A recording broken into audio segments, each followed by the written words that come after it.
जय हिंद। मैं हूं करण दानवीर और आप देख रहे हैं मेरा यूट्यूब चैनल दानवीर सिंह। जैसा कि आप सबको मालूम है, हिंदुस्तान और कनाडा के बीच में एक डिप्लोमेटिक जंग शुरू हो चुकी है। और ये जंग तब शुरू हुई जब कनाडा ने एक भारतीय राजनयिक को कनाडा छोड़ने को कहा। उसके ऊपर ये एलिगेशन लगाया गया कि ये हिंदुस्तान की इंटेलिजेंस एजेंसी रॉ का एक कारकुन है। दरअसल कनाडा की तरफ से यह इल्जाम लगाया जा रहा है कि रॉ की मदद से हिंदुस्तान ने कनाडा के अंदर एक आतंकवादी हरदीप सिंह नज्जर का कत्ल करवाया। हरदीप सिंह नज्जर जलंधर का रहने वाला, और इसके ऊपर एक इनाम भारत सरकार की तरफ से घोषित है। ये कनाडा में था, सुरे करके जगह है, वहां का बाशिंदा था। और जब इसको खत्म किया गया तब ये खालिस्तानी रेफरेंडम करवा रहा था। इसके ऊपर रेड कॉर्नर नोटिस भी जारी हो चुका है और ये हिंदुस्तान की तरफ से एक डेजिग्नेटेड टेररिस्ट था। वहीं कनाडा की पुलिस ने भी इसको एक बारी प्रतिबंधित किया था, इसकी जो हरकतें थी, क्योंकि कनाडा की पुलिस के मुताबिक ये कुछ टेररिस्ट लाइक एक्टिविटीज में मुलव्वस था। इसको कॉशन दिया गया, इसको कंट्रोल भी किया गया। लेकिन जैसा कि हम सब जानते हैं, अज्ञात लोगों ने इसका कत्ल कर दिया। कहते हैं कि जिस गुरुद्वारा में ये था, वहां पर कुछ गुरुद्वारे के कुछ टसल थी, कुछ पावर टसल थी, उसके चलते इसको मारा गया। भारत ने हमेशा से इन एलिगेशंस का खंडन किया है कि भारत की इंटेलिजेंस एजेंसी ने इसका कत्ल करवाया है। तो ये तो एक बैकड्रॉप था, बैकग्राउंड था इस खबर का कि हरदीप सिंह नज्जर कौन है। ये खालिस्तान कमांडो फोर्स का ये मुखिया था। एक minute, Khalistan tiger force. Hardeep Singh Nijjar Khalistan tiger force का चीफ था और एंटी इंडिया एक्टिविटीज में पूरी तरह शामिल था। मैं एज एन इंडिविजुअल, मेरे को तो ये अच्छा लगेगा कि इसको इंडियन एजेंसीज ने खत्म कराया हो, बिकॉज इंडिया के खिलाफ बहुत लोग दुष्प्रचार करते हैं, इंडिया के खिलाफ बहुत लोग साजिशें रचते हैं, और ऐसे लोगों का इलाज या तो वहां की सरकार करे, ऐसे लोगों पर प्रतिबंध लगाए, रोके। अगर ऐसा नहीं है तो अगर इंटेलिजेंस एजेंसीज कुछ इस तरीके का काम करती हैं तो उसमें कोई बुराई नहीं है, ऐसा मेरा मानना है। लेकिन देश के लेवल पर, कंट्री के लेवल पर ऐसा नहीं है। इंडिया कभी भी इस तरीके की एक्टिविटी में शामिल नहीं हुआ है। इंडिया कभी भी इस चीज को प्रमोट नहीं करता है। इंडिया के ऊपर किसी ने भी आज तक इस तरीके का एलिगेशन पाकिस्तान को छोड़कर कभी नहीं लगाया है। और बीते कुछ समय से इस तरीके की घटनाएं जरूर हुई हैं, और लोगों का ये मानना कि इसके पीछे इंडिया की इंटेलिजेंस है, ये खैर मैं ना इनकार कर सकता हूं ना इसको मान सकता हूं। लेकिन जो रॉ के पुराने लोग हैं, जो टेलीविजन पर आते हैं, जो एक्सपर्ट्स हैं, और भी जो लोग रॉ से वाबस्ता हैं, इंटेलिजेंस एजेंसी से वाबस्ता हैं, मेरी उनसे बात भी होती है, और उन सब का ये मानना है कि हम लोग इस तरीके की एक्टिविटी नहीं करते हैं। So that should be the point कि इंडिया इस तरीके की एक्टिविटी बिल्कुल भी नहीं करता है। लेकिन इस तरीके का शक क्यों आया है लोगों को कि इंडिया ये एक्टिविटी कर रहा है? उसका रीजन ये है कि पिछले 1-1.5 साल के अंदर तकरीबन 8 ऐसे केसेस हुए हैं जहां पर अज्ञात लोगों ने टेररिस्ट एक्टिविटीज में मुलविस डेजिग्नेटेड टेररिस्ट को मारा है। अभी हाल ही में, जैसा कि हम सब जानते हैं, रियाज अहमद एलियास अबू कासिम, ये लश्कर ए तौयबा का एक डेजिग्नेटेड टेररिस्ट था। इसको रावला कोर्ट में मार दिया गया जब ये मस्जिद के अंदर नमाज अदा कर रहा था। वहीं जैसा कि हम जानते हैं,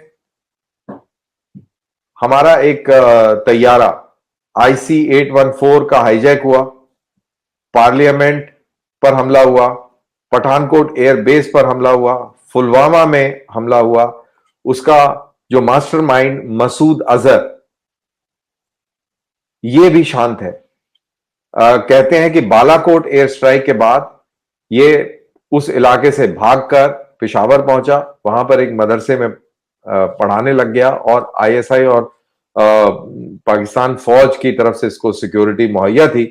लेकिन बालाकोट के 2 महीने बाद जहां पर ये रहता था और जिस मदरसे में ये पढ़ाता था, वहां पर एक ब्लास्ट हुआ जिसमें कहते हैं कि ये जख्मी हुआ और उसके बाद आज तक इसने पब्लिक में अपनी शक्ल नहीं दिखाई। वहीं लोगों का यह भी मानना है कि शायद ये उस ब्लास्ट में खत्म हो गया, ही वॉज किल्ड। उसी तरीके से एक बशीर अहमद पीर, जो कि लॉन्च कमांडर था, लाइन ऑफ कंट्रोल के पास इसका बेस, यहां से ये पूरी क्रॉस बॉर्डर इन्फिल्ट्रेशन को मॉनिटर करता और उसको डायरेक्ट करता था। He was deeply involved in sending terrorists to India and our Kashmir. He was also shot dead in Rawalpindi early this year. फिर आपका एक था अल बद्र का कमांडर सईद खालिद रजा और जैश ए मोहम्मद का मिस्त्री जहूर इब्राहिम। इन दोनों को कराची में अलग अलग वक्त खत्म कर दिया गया। देवर अगेन किल्ड।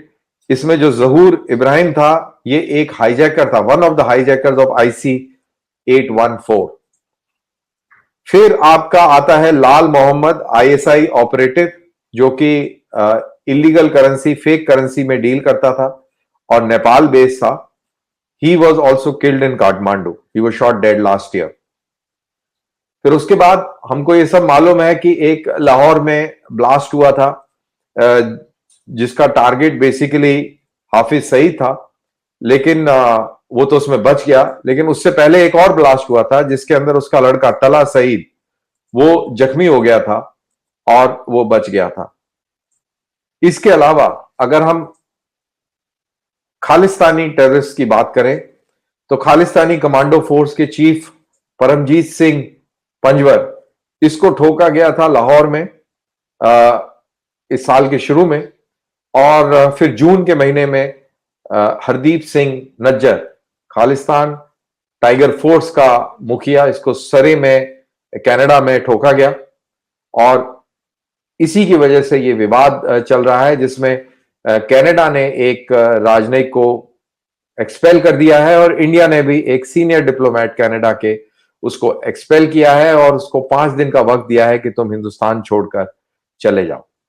अब ये बात ध्यान में रहे कि कनाडा डबल गेम खेलता रहा है। उसका कारण है कि कनाडा के अंदर तकरीबन 7,70,000 सिख रहते हैं और इनको पोलराइज किया है एक जगमीत सिंह नाम के एक पॉलिटिशियन ने, और ये एक बहुत अहम वोट बैंक है।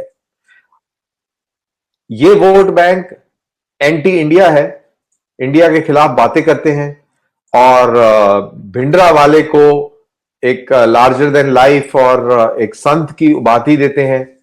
और क्योंकि ये एंटी इंडिया बातें करते हैं तो जाहिर सी बात है इसके अंदर ISI का रोल, ISI की छाप जरूर मिलती है। स्टेट पैट्रोनेज आपको देखने को मिलता है, फंडिंग है, और जिस तरीके से ये खालिस्तान का नक्शा बनाते हैं जिसमें गुरु नानक देव जी का जन्म स्थान इसमें शामिल नहीं है, रंजीत सिंह की गद्दी शामिल नहीं है, और बहुत अहम जो सिख धर्म से रिलेटेड रिलीजियस प्लेसेस हैं जो पाकिस्तान के कब्जे में है, वो खालिस्तान के नक्शे में कहीं दिखती नहीं है, जिससे ये मानने में कोई शक नहीं होता कि ये पूरा जो एजेंडा है ये ISI द्वारा चलाया गया है और फुल सपोर्ट है इनकी। जो कनाडा के अंदर ये पूरा तमाशा चलता है और कनाडा की जो गवर्नमेंट है वो इनको सपोर्ट करती है, क्योंकि जैसा मैंने कहा कि ये 2% पॉपुलेशन है और हमको अच्छी तरह मालूम है कि चाहे 1% भी क्यों ना हो, अगर वो स्विंग वोट होता है तो कोई भी इलेक्शन इधर से उधर हो जाता है, और ये उनकी एक इलेक्शन की मजबूरी है जिसको जगमीत एक्सप्लॉइट करता है। और सिखों का वहां पर वोट बैंक बना हुआ है।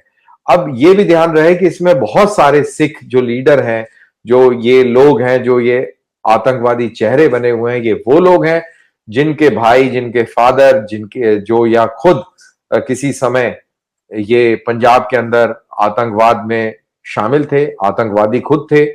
और इनमें ऐसे भी लोग हैं जो इंदिरा गांधी के असैसिनेशन के बाद जो दंगे भड़के, जो जो बेसिकली एक पंजाब में जो किलिंग्स होती थी उसका एक रिएक्शन था, और जो इमोशंस को कांग्रेस पार्टी इंडिया की उसने कैप्चर करके और ये दंगे करवाए, तो उसमें जो नाइंसाफी हुई और ये बहुत दुखद हुआ, बहुत सैड हुआ, उसके भी पीड़ित लोग इस मूवमेंट में शामिल हैं, एंटी इंडिया मूवमेंट में शामिल हैं। तो बिल्कुल वो एक बहुत सैड घटना हुई।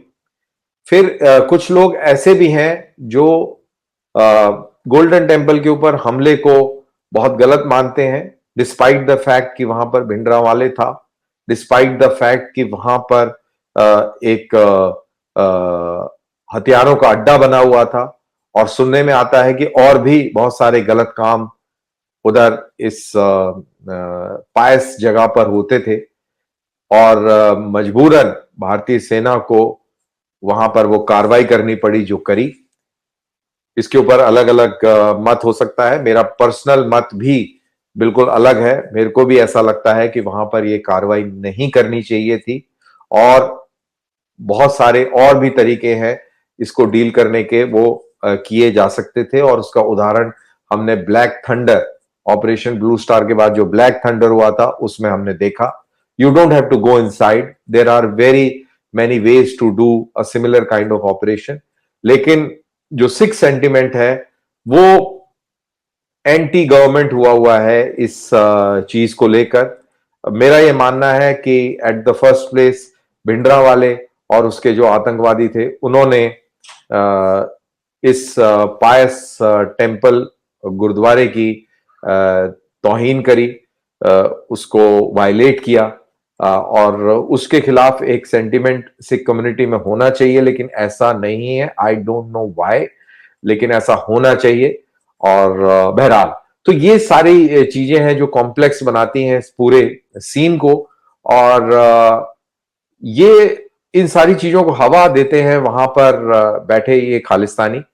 और ये खालिस्तानी जो वहां बैठे हुए हैं, ये एक इस तरीके से प्रोजेक्ट करते हैं कि इंडिया के अंदर सिख्स के खिलाफ जुर्म हो रहा है, और इसको बेसिस बनाकर वहां पर असाइलम सीख करते हैं सिख जो माइग्रेंट्स हैं, और फिर वहां पर वो सिटीजनशिप लेते हैं। तो ये एक धंधा भी है, एक सिटीजनशिप लेने का, पंजाब से भागकर वहां जाने का एक एक्सक्यूज भी है।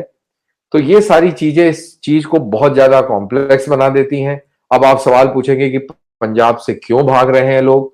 वो इसलिए भाग रहे हैं क्योंकि 20 साल पंजाब आतंकवाद से जूझता रहा, ना वहां पर इंडस्ट्री आई, ना वहां पर एजुकेशन उस तरीके से बनी, और जो बेसिक सोशल फैब्रिक था वहां पर वो डिस्ट्रॉय हुआ। लोगों में एनिमोसिटीज बन गई, ट्रस्ट फेथ फैक्टर वहां पर कम हो गया। तो जहां पे फेथ फैक्टर कम हुआ वहां से इंडस्ट्री भागना शुरू हुई। अभी कोई भी इंडस्ट्री ऐसी नहीं है पंजाब में जिसका base rest of the country में ना हो, खासतौर से गुजरात में या दिल्ली एनसीआर रीजन में। तो ये भी एक हार्ड फैक्ट है, और इस वजह से एक बड़ा अजीब सा माहौल पंजाब में रहा, और पंजाब का मैं ये कहूंगा कि बेड़ा गर्क हो गया। और अगर अभी भी ये नहीं संभाला गया तो नुकसान इसके अंदर अगर किसी का हो रहा है तो सिख कम्युनिटी का हो रहा है, पंजाबी कम्युनिटी का हो रहा है, क्योंकि हिंदू कम्युनिटी भी वहां पर बहुत इनसिक्योर महसूस करती है। वो वहां पर इन्वेस्ट नहीं करना चाहती, वो वहां पर इंडस्ट्री डेवलप नहीं करना चाहती, और धीरे धीरे वो वहां से खिसक कर और दिल्ली एनसीआर में और गुजरात के अंदर, महाराष्ट्र के अंदर शिफ्ट हो रही है। तो ये एक रियलिटी है। I hope government of India इस तरीके के कुछ कदम उठाएगी कि ये अलगाववाद ज्यादा ना फैले, क्योंकि इतना मेरे को जरूर मालूम है कि पंजाब के अंदर कोई भिंडरा वाले को उस तरीके से ना तरजीह देता है, ना किसी को कोई फर्क पड़ता है। लेकिन जहां पे अपना फायदा हो वहां पर भिंडरा वाले की टी शर्ट पहनने में भी कोई गुरेज नहीं करता। और फायदा यह है कि भाई किसी तरह से मेरे को वीजा मिल जाए, मेरे को वहां पे इमिग्रेशन मेरा हो जाए और मेरा पंजाब से पीछा छूटे। तो उसके लिए फिर आप कुछ भी करने को तैयार हैं। ये अनफॉर्चुनेट है लेकिन ये रियलिटी है। तो इसी के साथ मैं ये वीडियो को यहाँ पर देता हूं विराम। काइंडली इसको लाइक कीजिए, शेयर कीजिए और लोगों में जागरूकता फैलाइए। और आप भी कमेंट कीजिए कि आपका इस पर क्या विचार है, जो मैंने अभी आपके साथ अपना जो विचार साझा किए हैं। इसी के साथ मुझे दीजिए इजाजत। जय हिंद।